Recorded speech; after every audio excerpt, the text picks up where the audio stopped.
الله وعلى آله وصحبه ومن والاه ثم أما بعد اللهم تقبل منا إنك أنت السميع العليم وتب علينا إنك أنت التواب الرحيم أسأل الله تبارك وتعالى بمنه وبكرمه وبجوده كما جمعنا في هذا المكان أن يجمعنا كذلك في دار السلام وأن يبيض وجوهنا ووجوهكم يوم تبيض الوجوه وتسود الوجوه وأن يفقهنا في الدين ويعلمنا علما نافع وعملا صالح إنه هو الجواد الكريم اللهم علمنا ما ينفعنا وانفعنا بما علمتنا وزدنا علما وعملا وتقا ya rabbal alamin. Jamaah salat maghrib yang dirahmati oleh Allah subhanahu wa ta'ala, sebelum saya memulai saya ingin bertanya tentang satu pertanyaan. Siapa di antara kita yang yakin 100%, yakin seyakin-yakinnya kalau salat maghribnya tadi diterima oleh Allah subhanahu wa ta'ala? Ada? Insyaallah yakin 100%. Harus yakin. Memaksakan diri untuk yakin kalau diterima. Kalau di sini gimana? Hakul yakin. Masya Allah.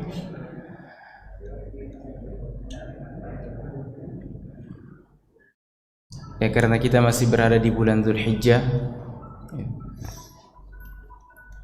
maka bulan Dzulhijjah itu sangat berkaitan erat dengan Abul Anbiya Ibrahim alaihi salam. Ketika Nabi Ibrahim alaihi salam diperintahkan oleh Allah subhanahu wa ta'ala untuk membangun Ka'bah dan dibantu oleh anaknya Ismail, setelah rampung pembangunan Ka'bah itu, Nabi Ibrahim alaihi salam dan Nabi Ismail alaihi salam berdoa. Allah subhanahu wa ta'ala sebutkan dalam surat Al-Baqarah, wa idh yarfa'u Ibrahimul qawa'ida minal baiti wa Ismail. Ketika Nabi Ibrahim dan Nabi Ismail membangun Ka'bah dan rampung, ya, selesai membangun Ka'bah, mereka berdoa, Rabbana taqabbal minna innaka antas sami'ul alim. Ya Allah, terimalah amalan ini dari kami. Terimalah amalan ini dari kami. Sesungguhnya Engkau Maha mendengar dan Maha mengetahui.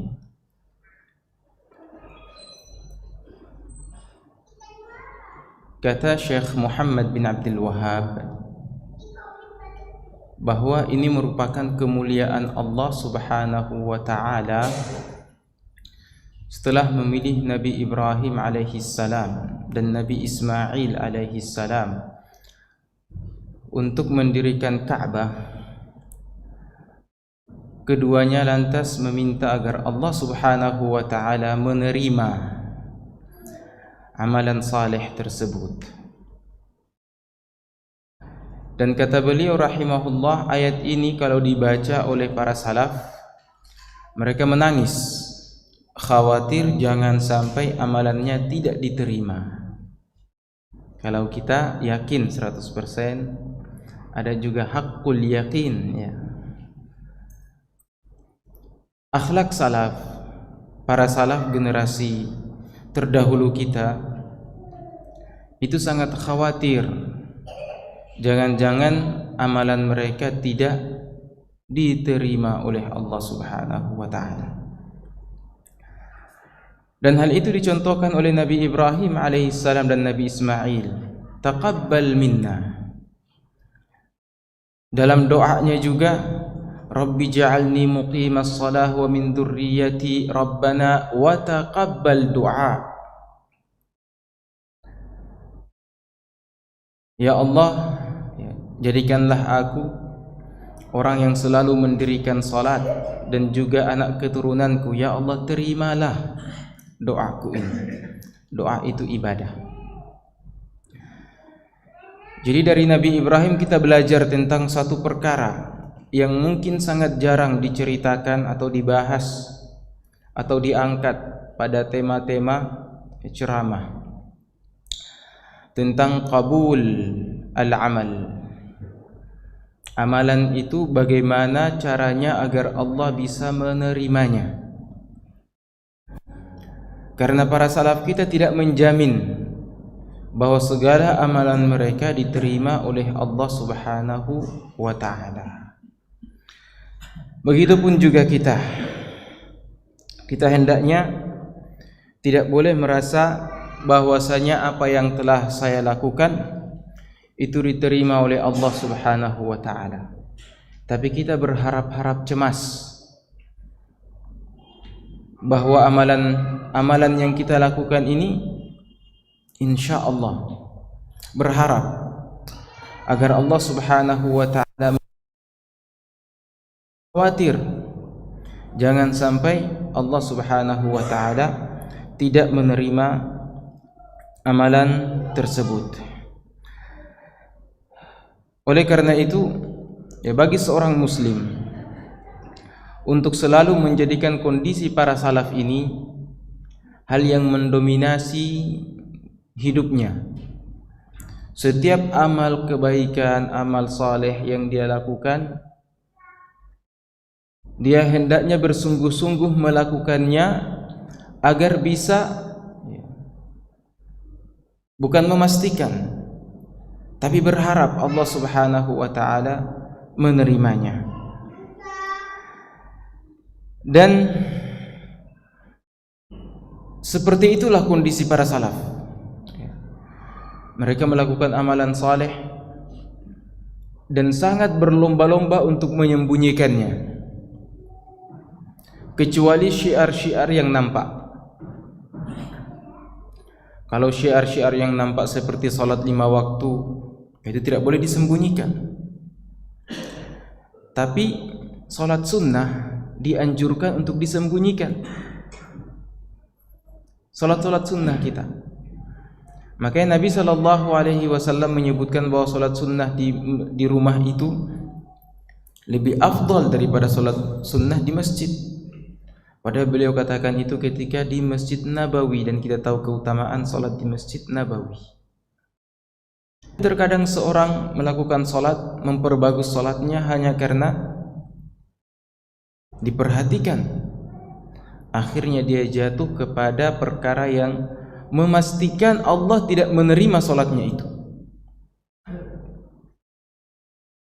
Adapun jika dia lakukan di rumah, maka dia bisa berbesar hati kepada Allah Subhanahu wa ta'ala agar Allah menerima amalannya tersebut.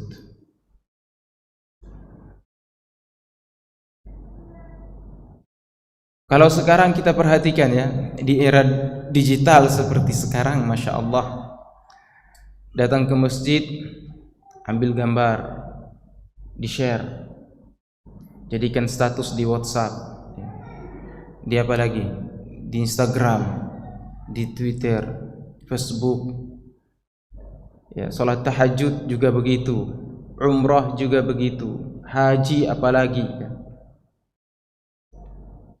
Semuanya dinampakkan. Padahal petunjuk-petunjuk salaf itu justru harus disembunyikan, bukan dinampakkan. Bahkan jika satu amalan yang kita lakukan kemudian kita mendapatkan pujian darinya, maka petunjuk salaf atau Nabi menganjurkan kepada kita untuk mengambil segenggam pasir lalu dilemparkan ke wajah orang yang memuji kita itu. Karena belum pasti apakah amalan yang kita lakukan itu diterima oleh Allah Subhanahu wa ta'ala ataukah tidak. Dan subhanallah, hanya 2 syarat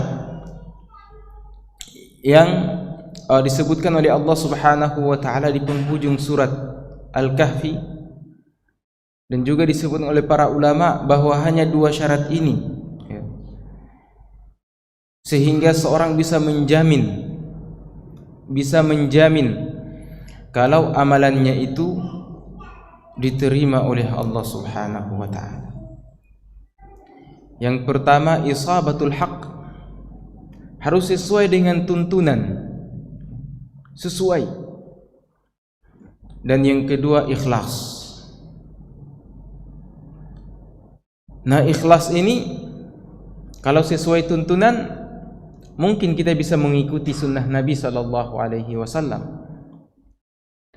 Tapi kalau ikhlas, ini perkara hati. Dan ikhlas itu ya secara bahasa artinya madu, ya, madu yang dimurnikan, madu yang dipisahkan dari hal-hal yang bercampur dengannya. Itulah ikhlas. Ibnul Qayyim menyebutkan bahwasanya ikhlas itu ketika tujuan kita cuma satu saja, yaitu Allah Subhanahu wa taala, dan tidak ada campuran-campuran tujuan selain itu. Itulah ikhlas. Dan Nabi telah mengkhawatirkan kepada umatnya syirkul khafi, syirik yang tersembunyi, itu ketika seorang salat dan memperbagus salatnya. Ketika salat di masjid, ya, ada orang yang lihat salat sunnah diperhatikan atau merasa diperhatikan, sehingga memperbagus rukuknya, sujudnya, qiyamnya, diperbagus, tapi ternyata tidak ikhlas, dan Allah Subhanahu wa taala tidak menerima itu. Ana aghna syuraka an ghairi, kata Allah Subhanahu wa taala, aku tidak membutuhkan orang lain selain diriku.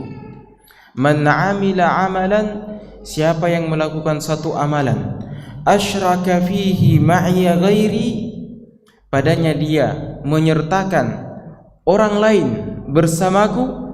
Satu amalan harus untuk Allah saja.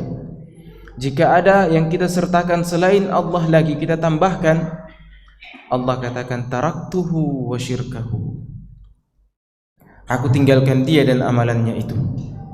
Artinya tertolak, amalannya tertolak. Jadi siapa di antara kita yang bisa memastikan kalau salatnya tadi diterima oleh Allah Subhanahu wa taala? Tidak ada.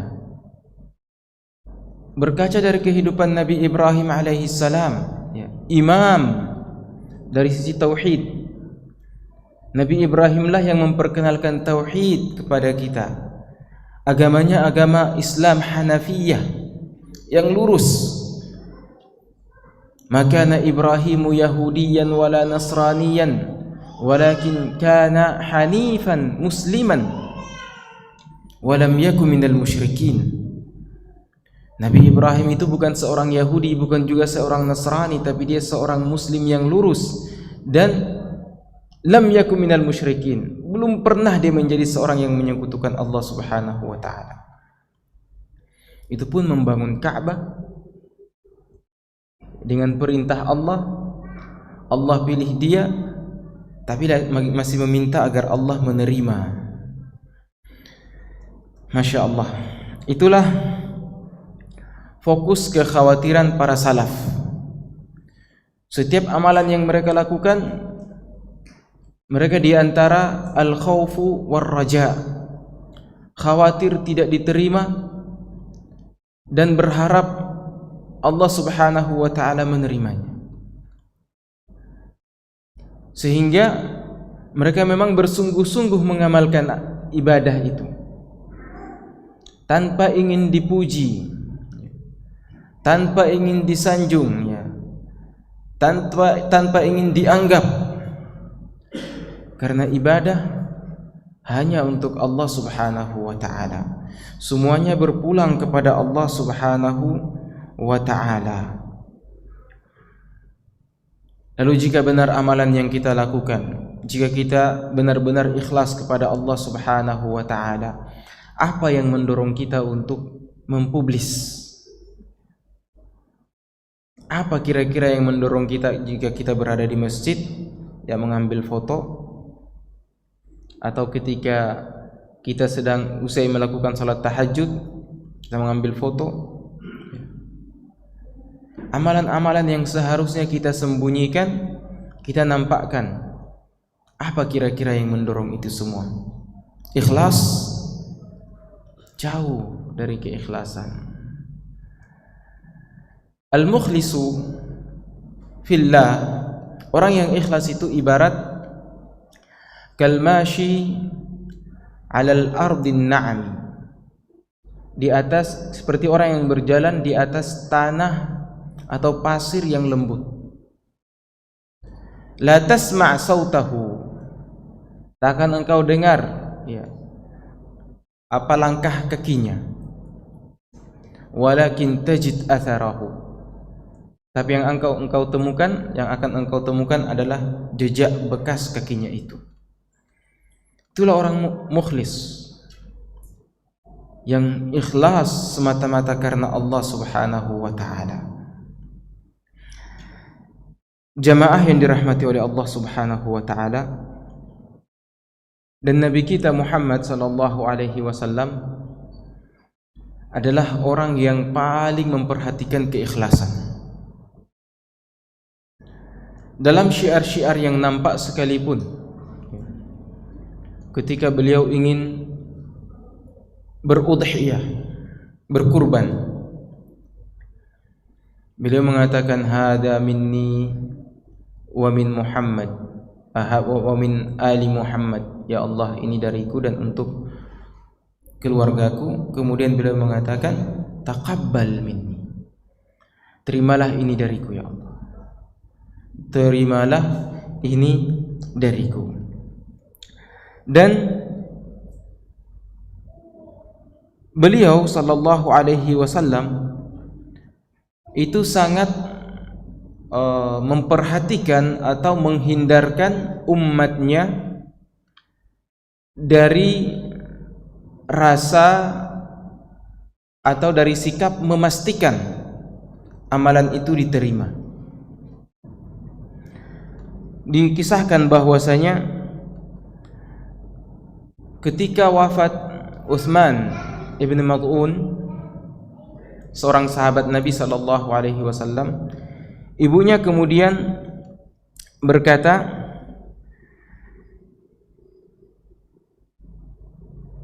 ibunya mengatakan bahwasanya laqad akramakallah, sesungguhnya Allah Subhanahu wa taala telah memuliakanmu. Seorang sahabat menyaksikan Nabi sallallahu alaihi wasallam beriman atas kenabian Nabi sallallahu alaihi wasallam dan meninggal dalam keadaan itu, dalam keadaan beriman. Lalu ibunya menjadi saksi mengatakan, sungguh Allah telah memuliakanmu wahai anakku. Lalu Nabi kita Muhammad sallallahu alaihi wasallam menegurnya. Nabi kita mengatakan, "Wa ma yudriki anna Allah akramah?" Dari mana engkau tahu bahwa Allah Subhanahu wa taala telah memuliakan dia? Padahal kata Nabi sallallahu alaihi wasallam, "Fa wallahi wa ana Rasulullah ma adri ma yuf'alu bi." Demi Allah, saya ini seorang rasul, tapi saya tidak tahu bagaimana kesudahan saya, apa yang Allah Subhanahu wa taala akan perbuat bagi diriku atau atas diriku. Lalu kemudian Nabi sallallahu alaihi wasallam mengatakan, wa inni la arju lahul khair, akan tetapi saya menginginkan kebaikan bagi dia. Kalau kita, saudara kita, teman kita, ibu kita, bapak kita meninggal, kita selalu mengatakan almarhum rahimahullah. Nah ini kalau misalkan kita memastikan, maka hadis Nabi ini sebagai sanggahan untuk kita. Dari mana kita memastikan bahwasanya jenazah ini telah dirahmati oleh Allah Subhanahu wa taala. Jika itu hanyalah doa saja, maka tidak mengapa. Kita mengatakan rahimahullah yang berarti Allahu yarhamhu. Semoga Allah merahmatinya. Bukan orang yang telah dirahmati oleh Allah Subhanahu wa taala.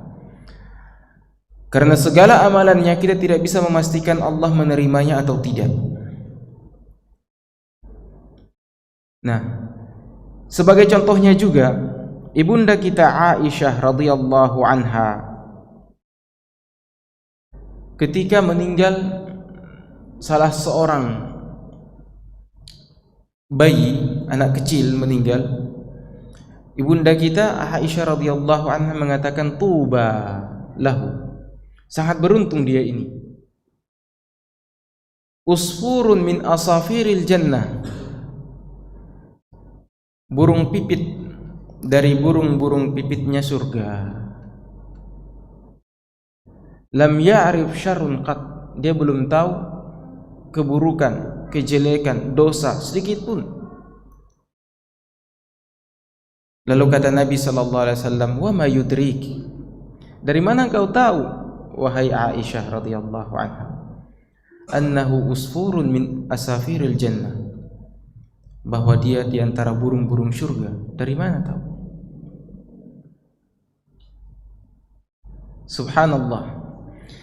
Itulah kehati-hatian. Dan kata para ulama, seandainya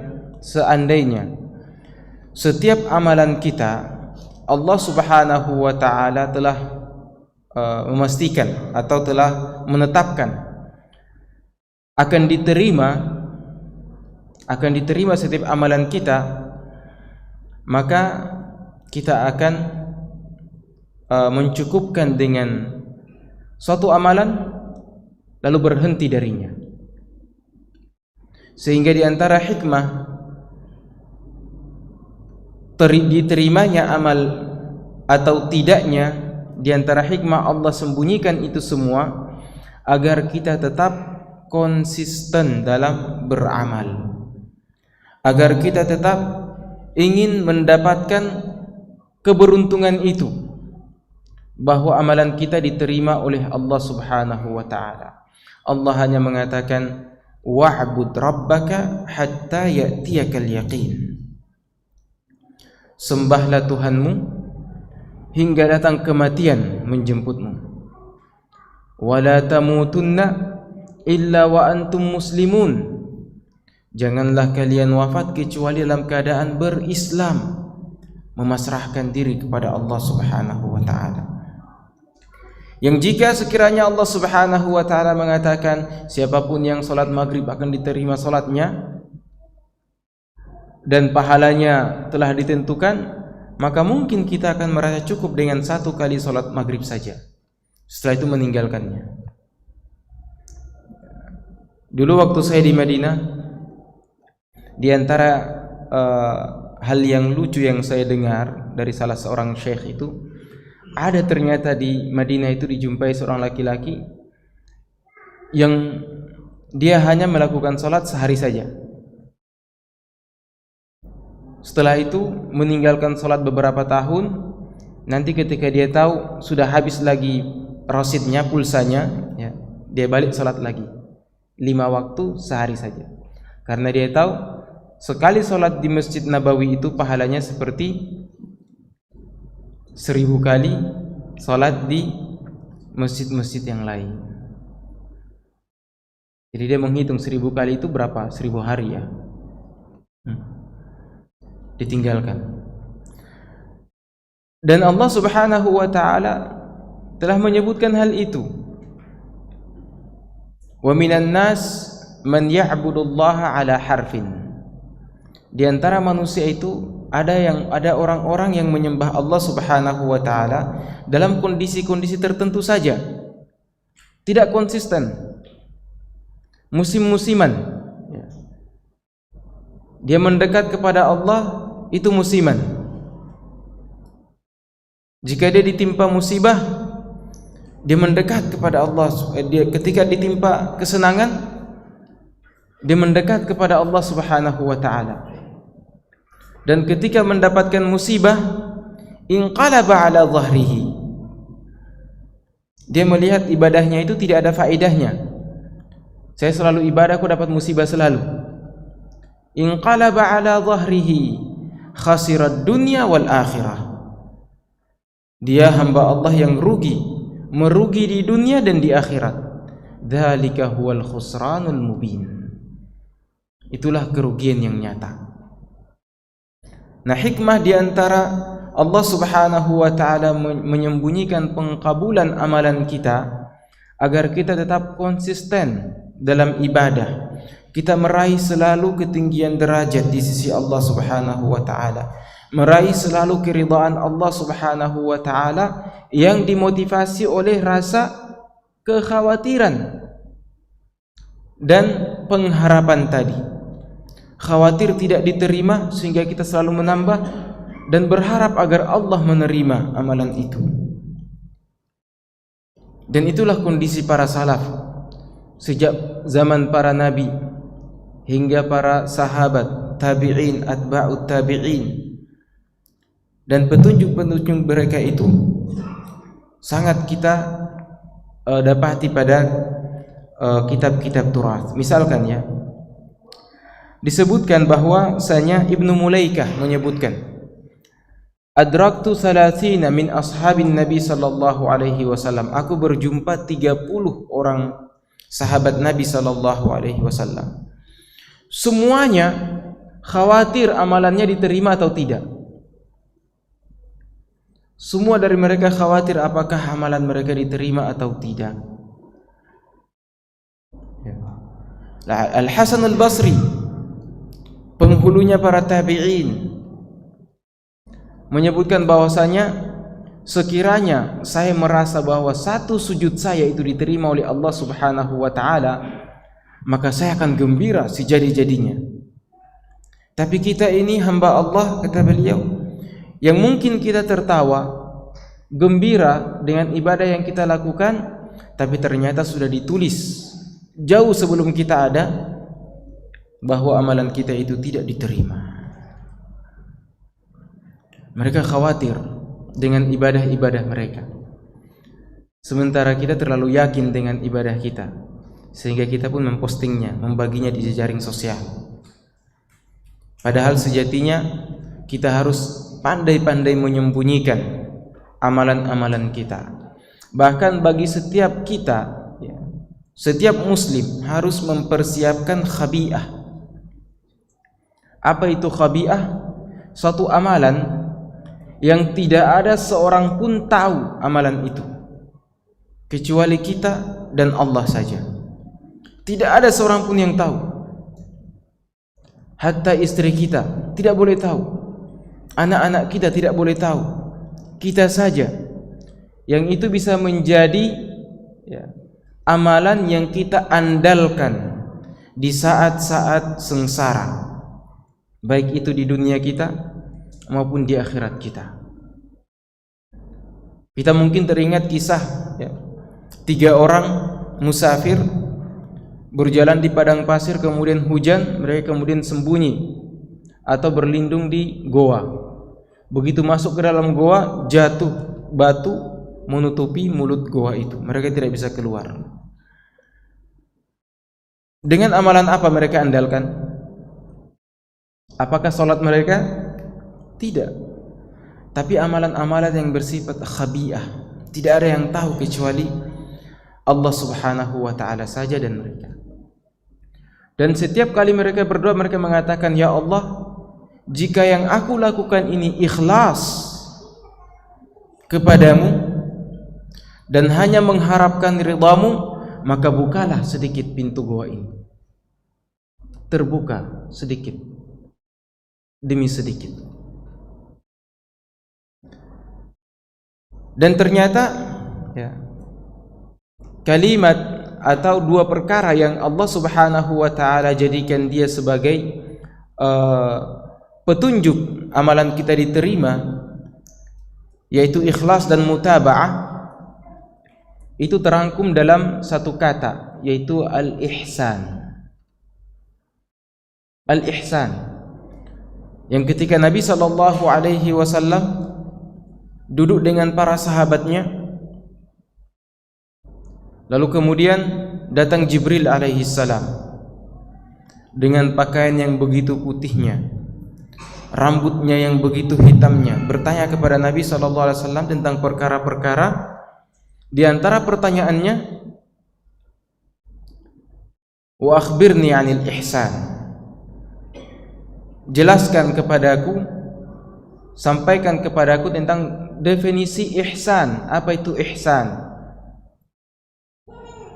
Lalu Nabi sallallahu alaihi wasallam mengatakan, anta'budallaha ka'annaka tarahu, fa in lam takun tarahu fa innahu yarak. Engkau menyembah Allah subhanahu wa ta'ala, mengibadahi Allah subhanahu wa ta'ala dengan berbagai jenis amalan salihmu itu, ka'annaka tarahu, seakan-akan engkau melihat Allah subhanahu wa ta'ala. Fa in lam takun tarahu fa innahu yarak. Dan jika sekiranya engkau tidak sampai kepada derajat bisa melihat Allah subhanahu wa ta'ala, maka percayalah Allah melihatmu. Allah melihatmu. Jika Allah melihat kita, berarti Allah mendengar apa yang kita ucapkan.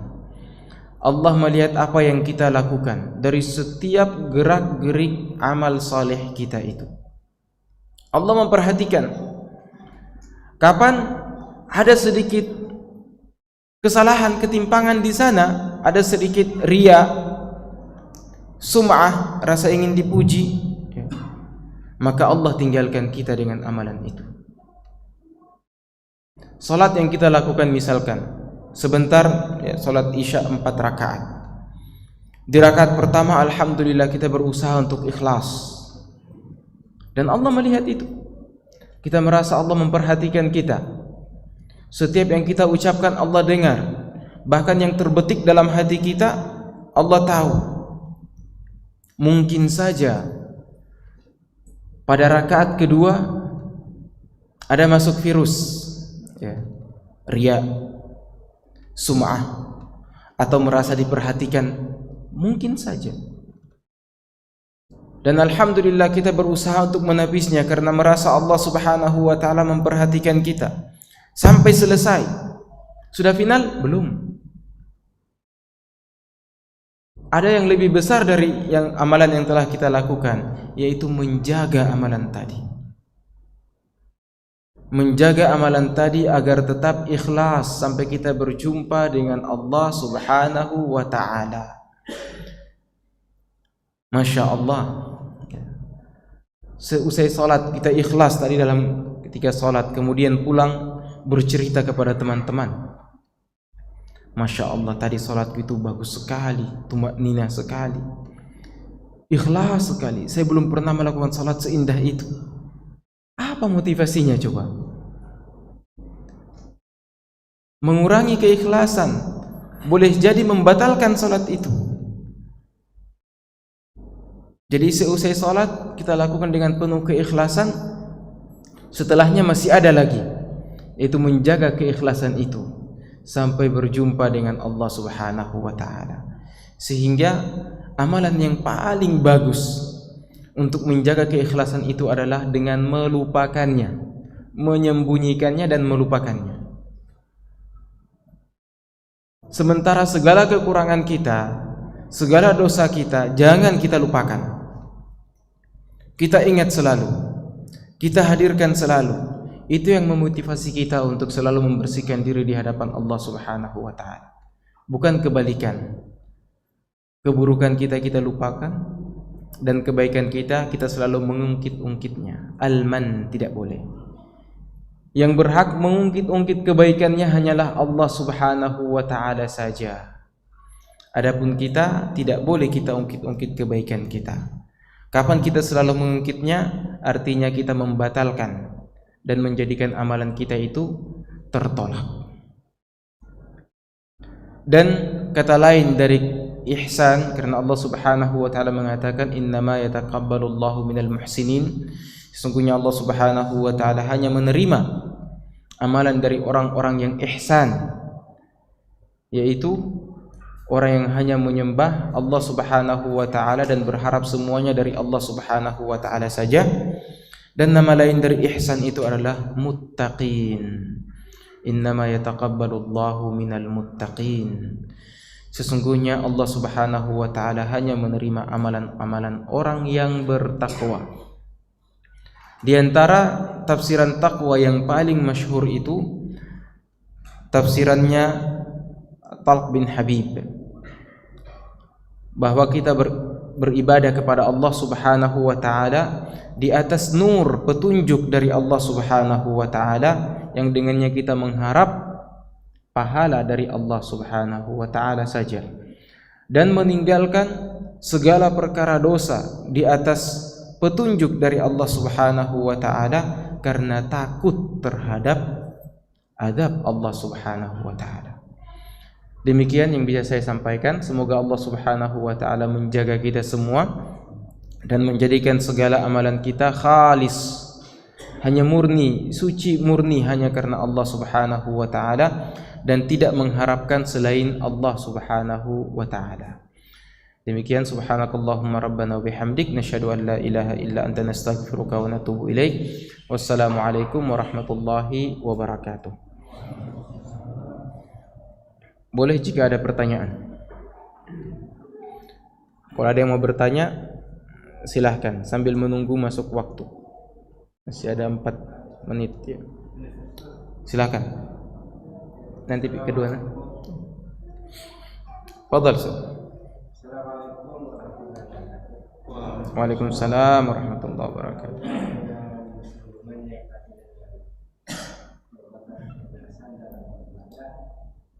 Bahwa sekalipun keluarga kita tidak mengetahui, kalau hal beribadah itu yang utama.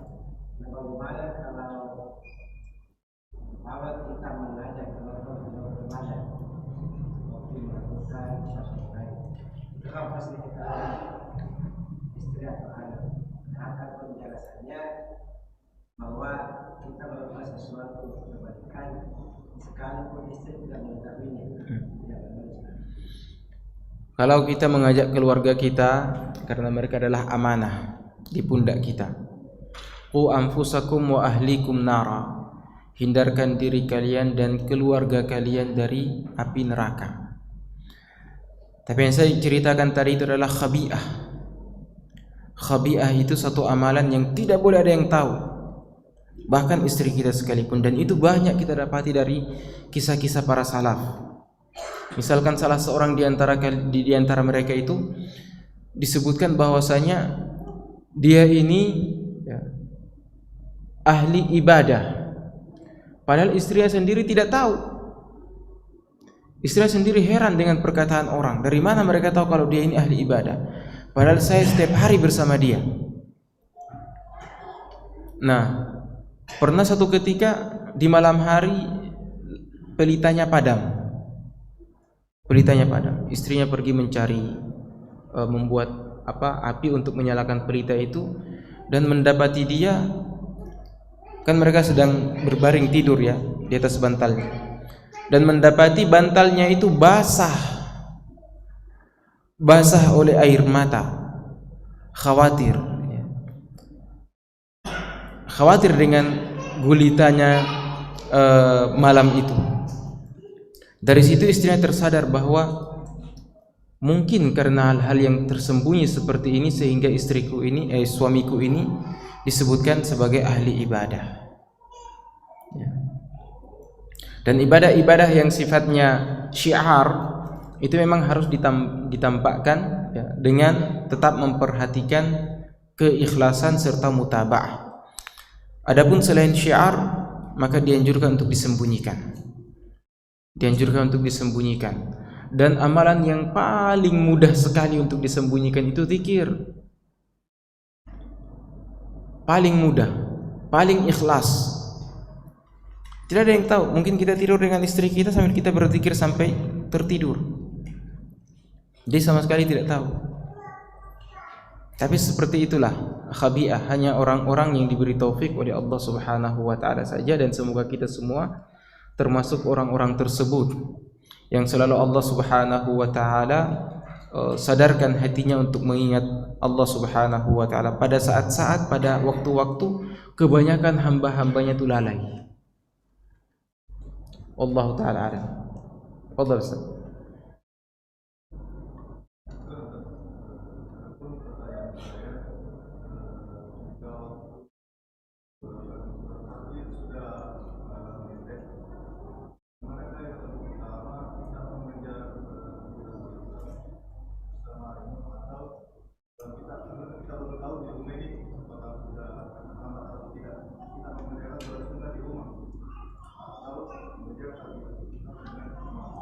Takbiratul ihram ya, bersama imam. Ada keutamaan yang disebutkan oleh Nabi sallallahu alaihi wasallam.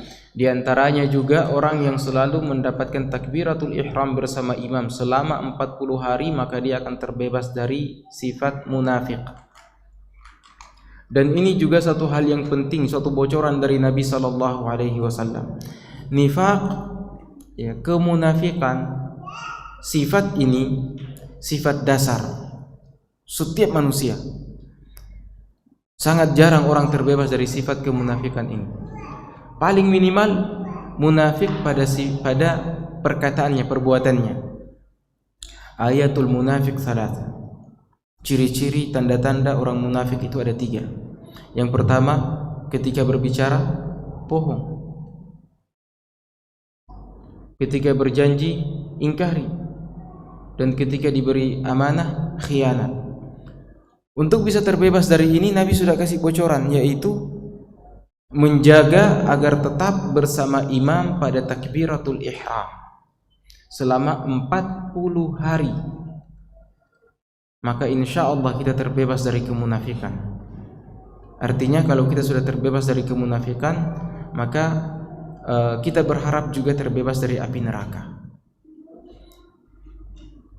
Adapun yang tadi kasusnya, maka lebih diutamakan menghadiri masjid. Apalagi khawatir kalau solat telah ditegakkan. Karena solat sunnah bisa diqadha. Solat sunnah itu bisa diqadha. Dan waktu mengqadhanya seusai solat subuh hingga terbit matahari. Itu dalam madhab Syafi'i. Sementara dalam madhab Hanafi, dalam madhab Maliki dan madhab Hambali itu boleh sampai sebelum zuhur. Itu boleh diqadha.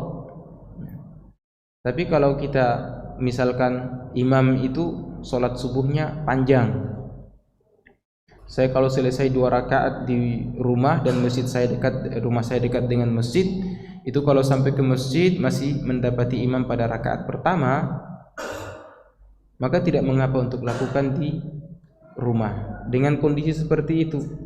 Tapi yang lebih utamanya segera ke masjid dan mengikuti imam agar bisa mendapatkan takbiratul ihramnya.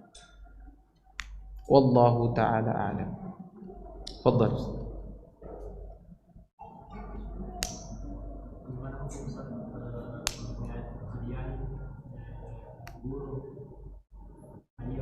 Hadiah untuk guru.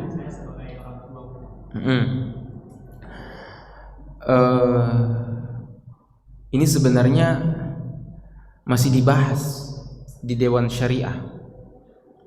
Kita di Wahda Islamiyah sedang membahas ini semua, dan kita juga telah mendebatnya dalam beberapa pertemuan-pertemuan tentang kasus ini. Yang pentingnya ada 2 pendapat besar. Ada yang melihat boleh, dan ada yang melihat tidak boleh sama sekali berdasarkan hadis Nabi sallallahu alaihi wasallam bahwa siapapun yang telah ditentukan gajinya, maka segala yang dia ambil darinya itu adalah ghulul. Ghulul itu artinya dia telah mengambil sesuatu yang bukan haknya. Tapi nantilah tunggu keputusan resmi dari Dewan Syariah. Wallahu ta'ala a'lam. Allah.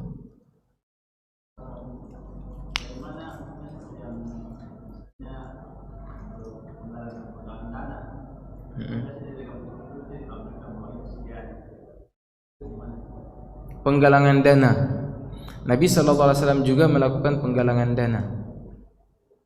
Tapi begini, yang saya ceritakan tadi, yang saya sampaikan tadi, itu kembali kepada person.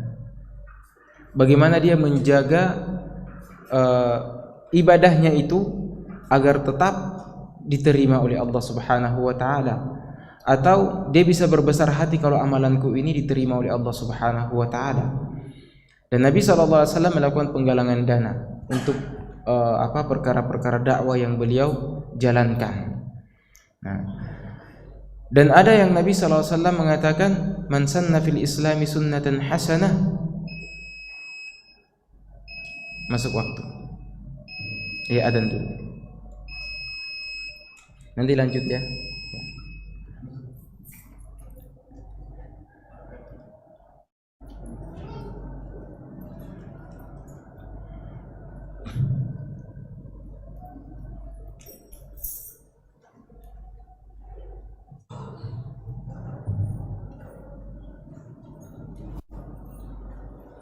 الله أكبر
Nabi SAW kemudian mengatakan, siapa yang melakukan suatu perbuatan yang baik dalam Islam lalu kemudian diikuti oleh orang-orang lain, maka dia mendapatkan pahala orang yang mengikutinya itu tanpa mengurangi pahala mereka sedikit pun.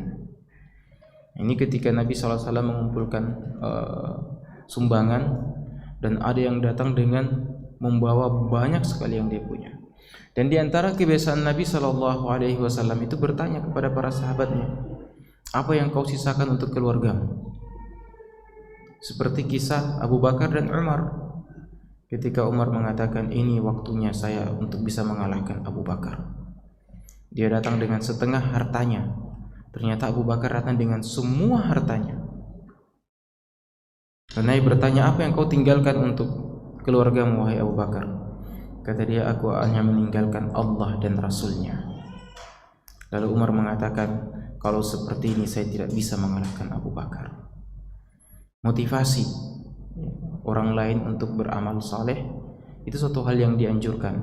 Bahkan dalam agama kita ada satu pilar yang paling utama agar suatu tatanan masyarakat itu bisa dikatakan baik, yaitu amar ma'ruf nahi mungkar. Amar ma'ruf nahi mungkar yang harus selalu ditegakkan meskipun dalam hal-hal sekecil apapun. Seperti itu, Ustaz. Jadi tidak menafikan keikhlasan. Apalagi tujuannya misalkan ya penyebutan nama, kita hanya mengatakan sebutkan saja di situ hamba Allah. Lalu sebutkan angkanya, berapa jumlah nominal yang disedekahkan. Nah, kalau misalkan penyebutan angka itu untuk memotivasi yang lain, maka tidak mengapa. Itu disebutkan. Wallahu ta'ala a'lam. Pertanyaan terakhir, ya.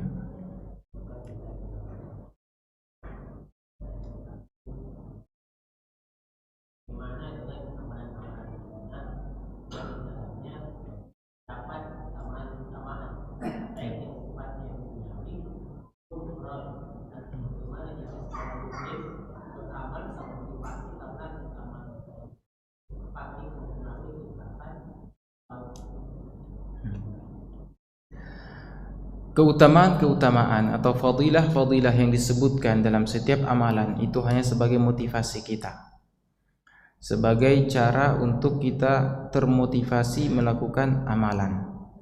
Dan istilah syariatnya dibilang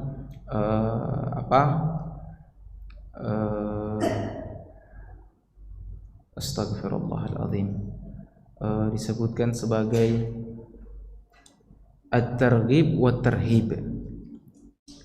Targhib memotivasi untuk melakukan amalan baik. Tentunya ada motivasi-motivasi dunia, ada motivasi-motivasi akhirat. Ya. Misalkan ya, seorang sahabat yang bernama Ubay bin Ka'ab, dia datang kepada Nabi SAW dan mengatakan, ya Rasulullah, kam aj'aluka fi salati? Berapa mesti saya bersalawat kepadamu dalam doa-doaku? Apakah sepertiganya? Nabi mengatakan, jika engkau tambah itu lebih baik. Kalau begitu seperduanya. Nabi bilang, jika engkau tambah itu lebih baik. Kalau begitu 2/3-nya. Jika engkau tambah lebih baik. Lalu dia mengatakan, ya Rasulullah, kalau begitu semua waktu untuk berdoa saya pakai bersalawat saja kepadamu. Dan Nabi mengatakan, idan yukfa hammuk wa yughfar dzambuk.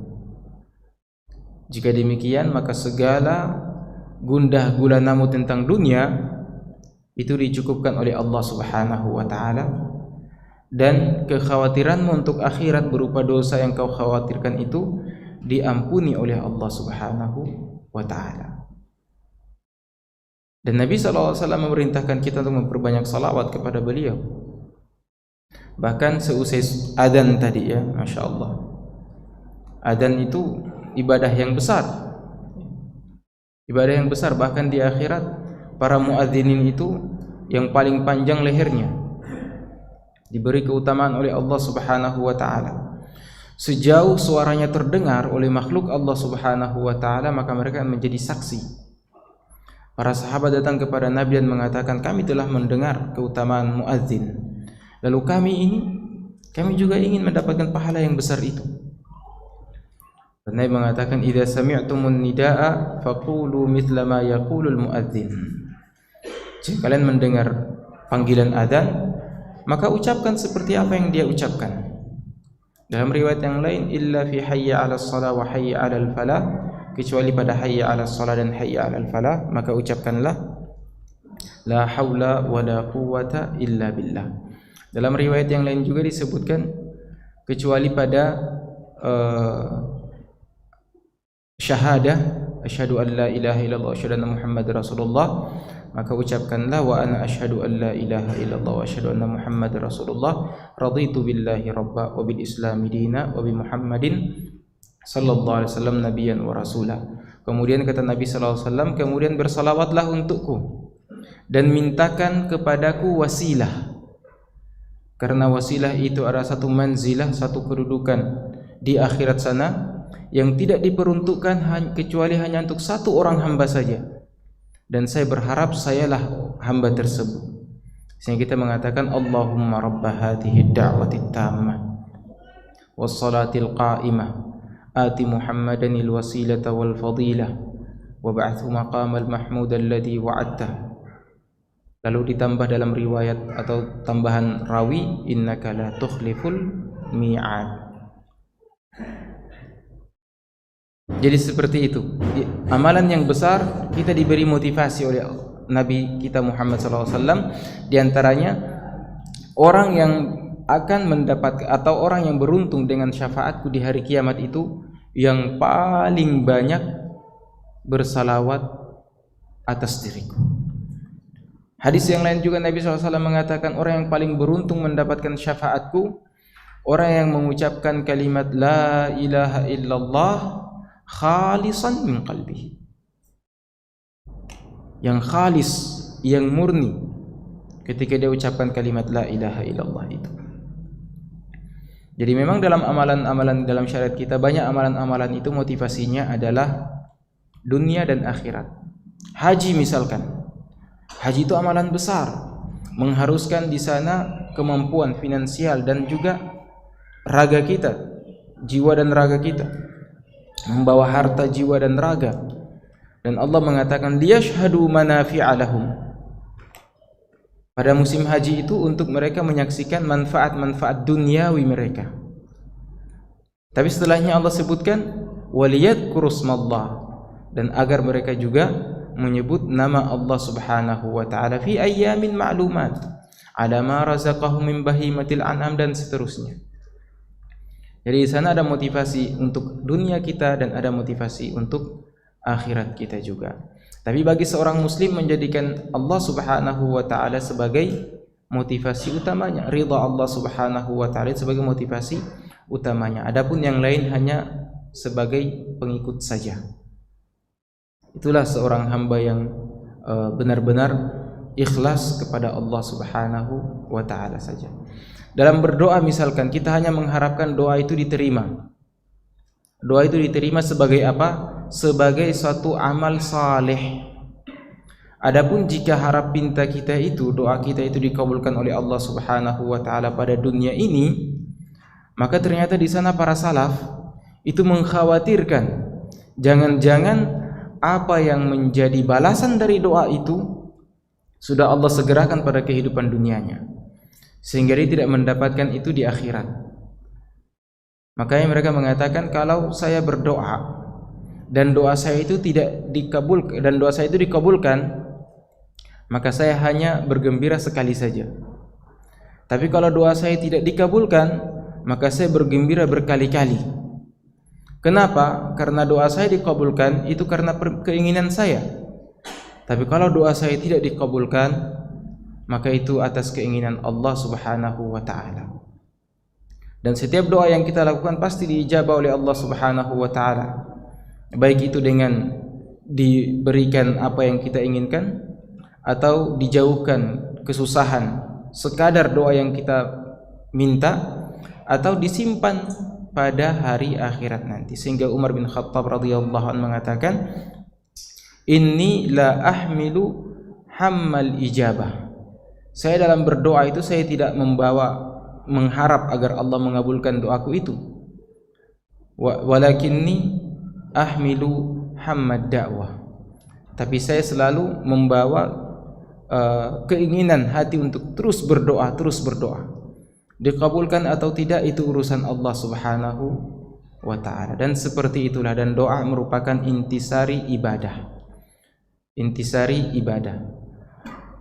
Karena dalam doa itu terkumpul semua keinginan-keinginan hati kita kepada Allah Subhanahu wa ta'ala.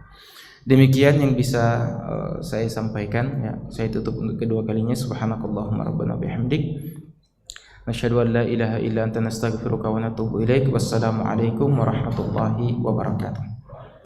Ya